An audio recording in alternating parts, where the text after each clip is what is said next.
Hello guys, இந்த வீடியோல நம்ம elements of cost ஓட மீனிங் அப்புறம் காஸ்ட் ஷீட்னா என்ன, அது எதுக்காக நம்ம ப்ரிப்பேர் பண்ணுறோம், அப்புறம் காஸ்ட் ஷீட் ஃபார்மேட் இதெல்லாம் தான் பார்க்க போகிறோம். ஃபஸ்ட்டு எலமெண்ட்ஸ் ஆஃப் காஸ்ட்னா என்னென்னு பார்க்கலாம். எலமெண்ட்ஸ் ஆஃப் காஸ்ட்னா என்னென்னா, ஒரு ப்ராடக்டை ப்ரொடியூஸ் பண்ணுறதுக்கு நம்ம யூஸ் பண்ணுற ரா மெட்டீரியல்ஸ், அதுக்கப்புறமா அந்த ப்ராடக்டை பண்ணுறதுக்கு தேவையான லேபர், அதுக்கப்புறம் மற்ற எக்ஸ்பென்சஸ்லாம் இருக்குல்ல, செலவுகள், இது எல்லாத்தையும் சேர்ந்தது தான் வந்து காஸ்ட்டுன்னு சொல்கிறோம். நெக்ஸ்ட்டு காஸ்ட் ஷீட்னா என்னென்னா, ஒரு ஸ்டேஜஸ்லேயும் நம்மளுக்கு செலவாகும்ல, அந்த செலவோட ஸ்டேட்மெண்ட்டை தான் நம்ம வந்து காஸ்ட் ஷீட்டுன்னு சொல்கிறோம். ஒரு ஸ்டேஜஸ்லையும் நம்மளுக்கு எவ்வளோ செலவாயிருக்கு அப்படின்றத பற்றி தெரிஞ்சுக்கிறதுக்கு தான் இந்த காஸ்ட் ஷீட்டுன்றது யூஸ் ஆகுது. Next objectives of cost sheet. Cost ஷீட்டை நம்ம எதுக்காக ப்ரிப்பேர் பண்ணுறோன்னா, காஸ்ட் ஷீட் ப்ரிப்பேர் பண்ணுறதுனால நம்ம எவ்வளோ செலவு பண்ணுறோம் அப்படின்றது வந்து நம்மளுக்கு தெரிய வருது. அதுக்கப்புறமா நம்ம அந்த செலவுகளை வச்சு எப்படி வந்து ப்ரைஸை செட் பண்ணலாம், எப்படி வந்து ஒரு ப்ராடக்டோட ப்ரைஸை செட் பண்ணுறது அப்படின்றத நம்ம வந்து தெரிஞ்சுக்கிறோம். நெக்ஸ்ட்டு வந்து மொத்தமாக எவ்வளோ செலவு ஆகியிருக்கு அப்படின்றதுக்கான டீட்டெயில்ஸை வந்து இந்த காஸ்ட் ஷீட் நம்மளுக்கு தருது. நெக்ஸ்ட்டு காஸ்ட்டை கம்பேர் பண்ணவும், அதுக்கப்புறமா வந்து அதை கம்மி பண்ணவும் நம்மளால் முடியும். இந்த காஸ்ட்டோட டீட்டெயில்ஸை பொறுத்து கண்ட்ரோல் பண்ண முடியும்னா காஸ்ட்டை, அதாச்சும் எதில் நம்ம வந்து ரொம்ப செலவு பண்ணியிருக்கோம் அப்படின்றத பார்த்து அதை வந்து கம்மி பண்ண முடியும் நெக்ஸ்ட் டைம் நம்ம ப்ராடக்டை ப்ரொடியூஸ் பண்ணும் போது. ஸோ இப்படி தான் வந்து காஸ்ட்டை கண்ட்ரோல் பண்ணுவாங்க காஸ்ட் ஷீட் மூலயமா. நெக்ஸ்ட்டு நம்ம காஸ்ட் ஷீட்டோட ஃபார்மேட் பார்க்கலாம். Particulars rupees. First opening stock of raw materials, அது கூட நம்ம ரா மெட்டீரியல்ஸை பர்ச்சேஸ் பண்ணுவோம்ல, அதை ஆட் பண்ணிக்கணும். நெக்ஸ்ட்டு ரா மெட்டீரியல்ஸை கொண்டு வர செலவை ஆட் பண்ணிக்கணும், கேரேஜ் அவுட்வர்ட். நெக்ஸ்ட்டு மற்ற டைரக்ட் மெட்டீரியல்ஸ்லாம் நம்ம யூஸ் பண்ணுவோம்ல, அதையும் ஆட் பண்ணிக்கணும்.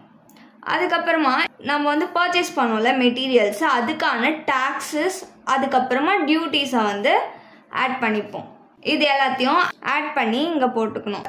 நெக்ஸ்ட்டு இந்த டோட்டல் கூட நம்ம என்ன பண்ணணும், க்ளோசிங் ஸ்டாக் ஆஃப் ரா மெட்டீரியல்ஸையும், அதுக்கப்புறமா சேல் ஆஃப் ஸ்கிராப்.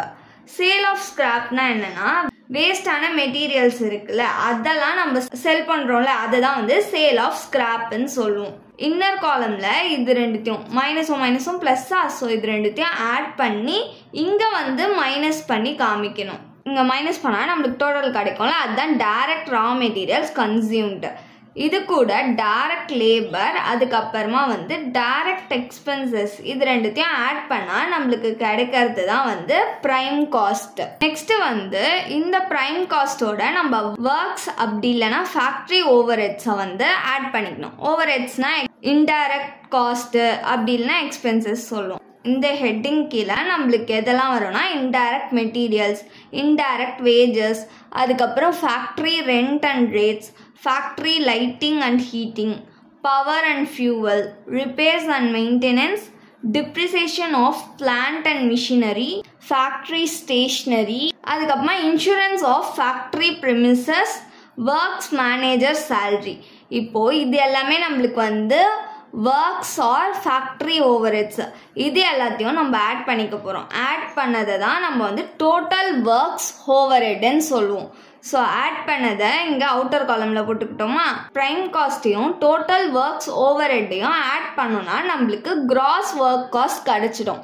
நெக்ஸ்ட்டு இந்த கிராஸ் ஒர்க் காஸ்ட்டோட நம்ம வந்து ஓப்பனிங் ஒர்க் இன் ப்ராக்ரஸை ஆட் பண்ணிக்கணும். நெக்ஸ்ட்டு க்ளோசிங் ஒர்க் இன் ப்ராக்ரஸை மைனஸ் பண்ணிக்கணும். அப்படி பண்ணோன்னா நம்மளுக்கு கிடைக்கிற டோட்டல் தான் வந்து ஒர்க்ஸ் காஸ்ட். ஒர்க் காஸ்ட்டோட நம்ம வந்து ஆஃபீஸ் அப்படின்னா அட்மினிஸ்ட்ரேட்டிவ் ஓவர் ஹெட்ஸை ஆட் பண்ணிக்க போகிறோம். அதில் என்னென்னலாம் வரும்னா, office rent and rates, office lighting, office stationery, office furniture depreciation, office salaries, legal charges, bank commission, telephone and postage. next office cleaning, managers and supervisors salary add பண்ணி நம்மளுக்கு கிடைக்கும்ல total, அதுதான் வந்து டோட்டல் ஆஃபீஸ் ஓவர்ஹெட். ஒர்க்ஸ் காஸ்ட்டையும் total office ஓவர்ஹெட்டையும் add பண்ணோம்னா நம்மளுக்கு கிடைக்கிறது தான் காஸ்ட் ஆஃப் ப்ரொடக்ஷன்.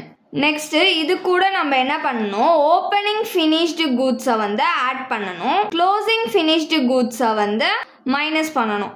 மைனஸ் பண்ணோம்னா நம்மளுக்கு கிடைக்கிறது தான் வந்து cost of goods sold. Next இது கூட நம்ம செல்லிங் அண்ட் டிஸ்ட்ரிபியூஷன் ஓவர்ஹெட்ஸை ஆட் பண்ண போகிறோம். அதில் என்னென்னலாம் வரும்னா salesman salaries, salesman commission, showroom rent, showroom expenses, advertisement, bad debts, traveling expenses, warehouse rent and rates, repairs and depreciation of delivery vans, carriage outward. இது எல்லாமே வந்து செல்லிங் அண்ட் டிஸ்ட்ரிபியூஷன் ஓவர்ஹெட்ஸில் வரும். அதாச்சும் செல்லிங் அண்ட் டிஸ்ட்ரிபியூஷன் ஓவர்ஹெட்ஸ்னால் ஒரு ப்ராடக்டை நம்ம manufacture பண்ணதுக்கு அப்புறமா அந்த ப்ராடக்டை சேல் பண்ணுறதுக்காக என்னென்ன எக்ஸ்பென்சஸ்லாம் பண்ணுறோமோ அதுதான் வந்து செல்லிங் அண்ட் டிஸ்ட்ரிபியூஷன் ஓவர்ஹெட்ஸ். நம்ம சேல் பண்ணுறதுக்காக நம்மளுக்கு ஆகக்கூடிய எக்ஸ்பென்சஸ் எல்லாமே இந்த ஹெட்டிங் கீழே தான் வரும். நெக்ஸ்ட் இது எல்லாத்தையும் ஆட் பண்ணோம்னா நம்மளுக்கு கிடைக்கும்ல அந்த டோட்டல் தான் டோட்டல் செல்லிங் ஓவர்ஹெட். நெக்ஸ்ட் இந்த காஸ்ட் ஆஃப் கூட்ஸ் சோல்டையும் இந்த டோட்டல் செல்லிங் ஓவர்ஹெட்டையும் ஆட் பண்ணோம்னா நம்மளுக்கு கிடைக்கிறது தான் காஸ்ட் ஆஃப் சேல்ஸ். அதாச்சும் நம்ம எவ்வளோ செலவு பண்ணியிருக்கோம் அப்படின்றது நம்மளுக்கு தெரியும். அதுக்கப்புறமா அது கூட நம்ம ப்ராஃபிட்டை ஆட் பண்ணணும். நம்மளுக்கு கிடைக்கும்ல ப்ராஃபிட்ஸு, அந்த பர்சன்டேஜை வந்து ஆட் பண்ணோம்னா நம்மளுக்கு கிடைக்கிறது தான் வந்து சேல்ஸ். அதாச்சும் எவ்வளோ ப்ரைஸு அப்படின்றத நம்ம ஃபிக்ஸ் பண்ணுறதுக்கு யூஸ் ஆகுறது தான் இந்த சேல்ஸு. தேங்க்ஸ் ஃபார் வாட்சிங்.